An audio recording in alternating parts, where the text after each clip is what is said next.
আসি আসি বলে যোজনা ফাঁকি দিয়ে ফাঁকি হয়ে গেল।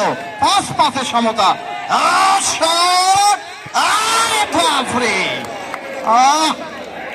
কি হলো? বিবির পুকুর বাসে আসি না নাই? পাহাড়ের মানুষরা কই? বিবির পুকুর এই লোহাজলের মানুষরা হয়ে করলেও তো মাঠ গরম হবে। আজকে বিবির পুকুর বাজার যুব সমাজের সোনার ছেলেরা, দামাল ছেলেরা চমৎকার আয়োজন করে ইতিহাস সৃষ্টি করে দিল। বলতে বলতে ফারুক, চমৎকার এই খেলোয়াড় ফারুক এবং গোল। 6-6 সমতা।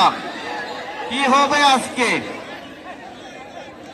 6টি করে টাই ব্রেকার হলো, সমতা। একটি শটও কিন্তু এখনো অব্দি কোনো শট লক্ষ্যভ্রষ্ট হয়নি। তাহলে বুঝুন আজকে কি হচ্ছে।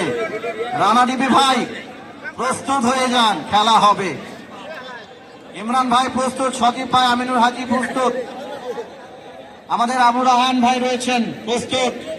আমাদের প্রধান মেহমান আজকে মার হাবা হবে আমাদের সভাপতি নারহট্ট ইউনিয়ন বিএনপির পক্ষ থেকে জনাব ইদ্রিস আলী প্রস্তুত। এখানে সোহাগ